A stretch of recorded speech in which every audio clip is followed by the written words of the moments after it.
లక్ష్మీనాథ్ గారు. Yes, continue. Okay sir. అంతర్గతంగా మా అధినేత పవన్ కళ్యాణ్ గారు అక్కడికి పోటీ చేయడానికి వచ్చినప్పటి నుంచి కూడా ఎంత ఇబ్బందులు కలిగించారనేది లోకల్ గా ఉన్నటువంటి లీడర్స్ తో ఉన్న వాళ్ళు మాకు తెలుస్తారు. చాలా విషయాల్లో అక్కడ నాగబాబు గారు, పవన్ కళ్యాణ్ గారు అన్నగారు అయినటువంటి ఎమ్మెల్సీ నాగబాబు గారు కూడా ఆ రోజు చెప్పడం జరిగింది. అనేకసారి ఆయన కూడా ఇబ్బంది పడినటువంటి పరిస్థితి వర్మ గారి ద్వారా. కానీ ఎక్కడ శాంతపరుస్తూనే మా అధినేత పవన్ కళ్యాణ్ గారు కూడా చాలా శాంతపరుస్తూ కూడా. వాయిస్ బ్రేక్ అవుతుంది కృష్ణవేణి గారు, మీది వాయిస్ బ్రేక్ అవుతుంది. కొంచెం లాంగ్ డిస్టెన్స్ లో ఉన్నట్టున్నారు మీరు. కొంచెం దగ్గరికి పెట్టుకోండి. Please continue.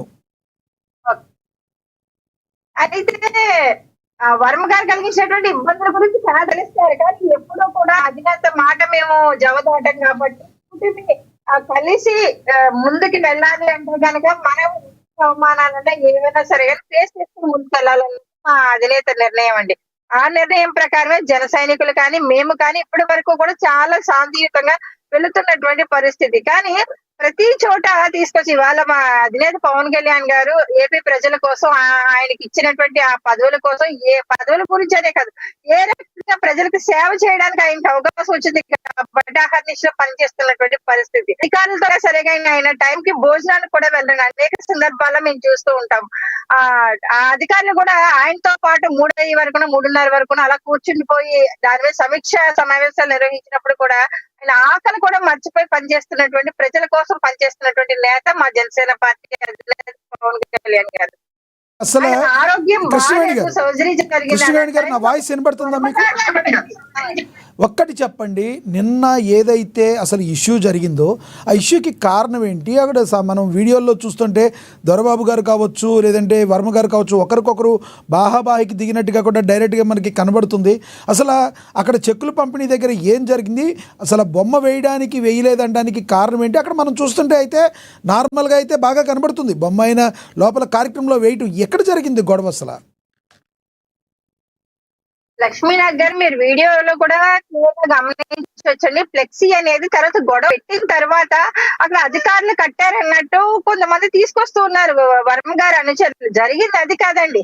ఆల్రెడీ పాడా చైర్మన్ గా ఉన్నటువంటి కానీ అక్కడ అధికారులు కానీ ఆల్రెడీ ముందుగానే సీఎం గారి ఫోటో, అదే డిప్యూటీ సీఎం గారి ఫోటో వేసి అక్కడ ఫ్లెక్సీ కట్టినటువంటి పరిస్థితిని కూడా మీరు చూడొచ్చు కార్యక్రమం జరిగే చోట. కానీ బయటకు వచ్చేసరికి వెల్కమ్ బోర్డు దగ్గరకు వచ్చేటప్పటికి స్థానిక ఎమ్మెల్యే గారు, అంటే ఇప్పుడు పిఠాపురం ఎమ్మెల్యే గారు పవన్ కళ్యాణ్ గారి ఫోటో, అలాగే కొంతమంది అక్కడ అధికారులకు ప్రమేయం లేకుండా ఉంటది అనుకోండి, అభిమానులు కడతారు, కొంతమంది కార్యకర్తలు కడతారు, కొంతమంది నాయకులు కూడా అక్కడ ఫ్లెక్సీలు, వెల్కమ్ ఫ్లెక్సీలు కడతారు. అక్కడ వర్మ గారి ఫోటోలు వేసుకుని కొంతమంది కడతారు, పవన్ కళ్యాణ్ గారి ఫోటోలు వేసుకుని కొంతమంది కడతారు. అది అభిమానాన్ని బట్టి పోతుంది.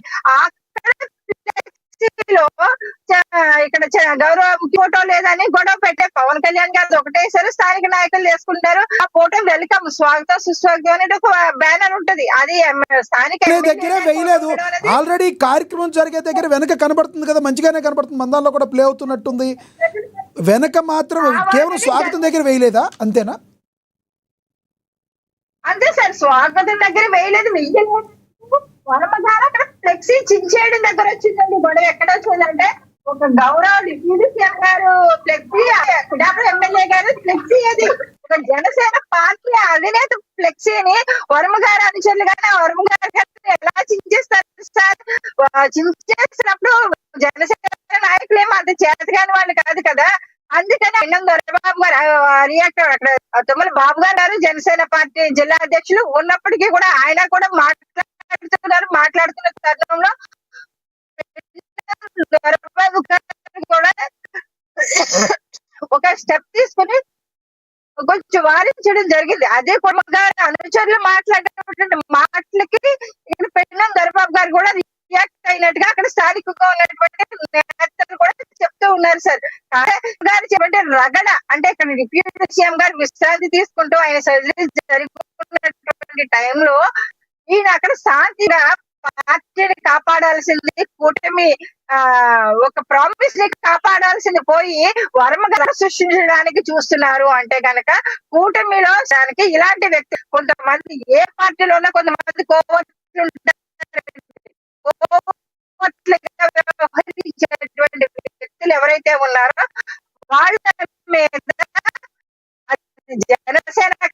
టీడీపీ కావచ్చు, బీజేపీ కావచ్చు, వాళ్ళ మీద అయితే ఉన్నటువంటి పెద్దలు అయితే ఖచ్చితంగా యాక్షన్ తీసుకుంటారని అనుకుంటూ ఉన్నాం.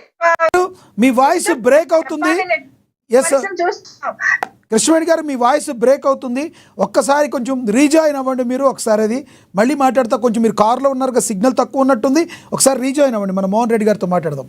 మోహన్ రెడ్డి గారు, ఏదైతే కొంతమంది ప్రశ్నల వర్షాన్ని కురిపిస్తున్నారు, అంటే వర్మ గారు ఒకటి లేవనెత్తారు.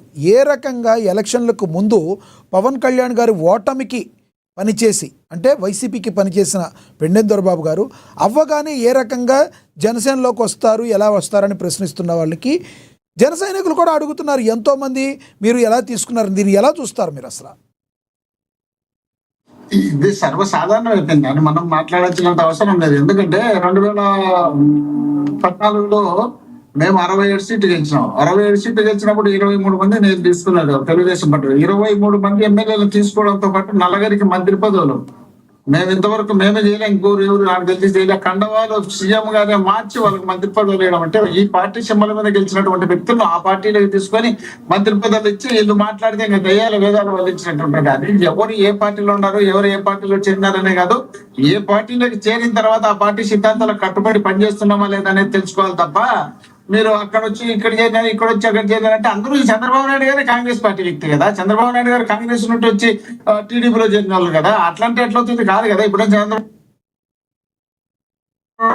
కాబట్టి అది మాట్లాడడం తప్పు. రెండోది, మీరు చెప్పినట్టు ఆ ఫ్లెక్సీ కన్నా వెనుక పక్క ఉండేది ముందే వేసి ఉండి అయితే అక్కడ ఏ తప్పు లేనట్టే.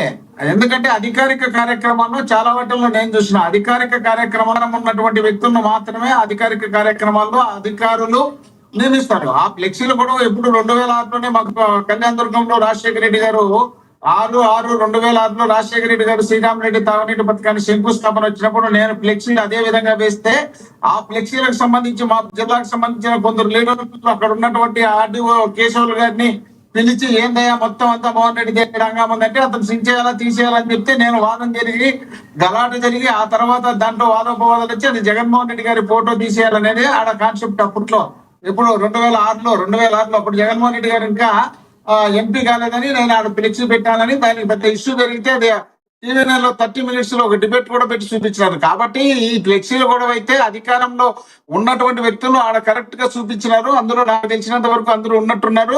కానీ బయట వేసుకునే ఫ్లెక్సీలు అది ఏ పార్టీకి సంబంధించినటువంటి లీడర్ ఆ పార్టీకి సంబంధించినటువంటి ఫ్లెక్సీలు పెడతారు. దాంట్లో చిన్నది ఉందా పెద్దది ఉందా వాళ్ళ ఫోటో ఉందా లేదా అవన్నీ మన బాధ్యతలు కాదు కదా. ఇప్పుడు నేనుండా నా పార్టీలో నా నాయకుడిని నేను పెద్ద ఫోటో వేసుకుంటా, పెద్దగా పెట్టుకుంటా. ఆయన వర్మ గారు ఉన్నారు, వర్మ గారు ఆయన కావాల్సినటువంటి చంద్రబాబు నాయుడు గారు ముఖ్యం కాబట్టి చంద్రబాబు నాయుడు గారు ఫోటో బ్రహ్మాండంగా వేసినారు. నేను కూడా చూసిన పిఠాపురం మనం పోయినప్పుడు మీకు కూడా కొన్ని చూపించాను నేను ఆ ఫోటోలు కూడా. అక్కడ వర్మ గారి ఫోటో బ్రహ్మాండంగా ఉంది. ఆయన ఎమ్మెల్యే కాదు, ఎంపీ కాదు. ఒకవేళ ముందు ఎమ్మెల్యే కావచ్చు, ఇప్పుడైతే ఎమ్మెల్యే ఎవరు పార్టీ తరఫున ఎప్పుడు జనసేన పార్టీ తరఫున ఆయన పోటీ చేసి గెలిచినటువంటి వ్యక్తి పవన్ కళ్యాణ్ గారు, డిప్యూటీ సీఎం కూటమిలో. అలాంటి వ్యక్తి నియోజకవర్గంలోనే మన ఇష్టం వచ్చినటువంటి ఫోటోలు ఫ్లెక్సీలు ఉన్నాయంటే దానికి ఎవరు కారణం? అక్కడ ఎంకరేజ్ చేస్తున్నది ఎవరు? ఆ ఆలోచన భయము అనేది ఉంటే అట్లా చేయరు కదా. ఇప్పుడు నేనేమంటున్నానంటే, ఒక కార్యకర్తగా, ఒక లీడర్ గా, నేను కూడా మాజీ చైర్మన్ గా, నేను యాస్పిరెంట్ గా ఆ బాధ అనేది ఇక్కడ ఉంటుంది. వర్మ గారికి కూడా బాధ ఉంటుంది, నేను కాదనలే. వర్మ గారి బాధపడడంలో అర్థం ఉంది. కానీ దాన్ని మెయింటైన్ చేయాల్సింది పార్టీ అధినేతగా చంద్రబాబు నాయుడు గారు, పార్టీని చూసుకుంటున్నారు బట్టి లోకేష్ గారు, వీళ్ళు కలిసి మాట్లాడి ఆయనకి ఏ స్థానం ఇవ్వాలో ఆ స్థానాన్ని ఇచ్చి ఆ స్థానం నుండి నువ్వు ఇక్కడ పిఠాపురం నియోజకవర్గంలో మనం పవన్ కళ్యాణ్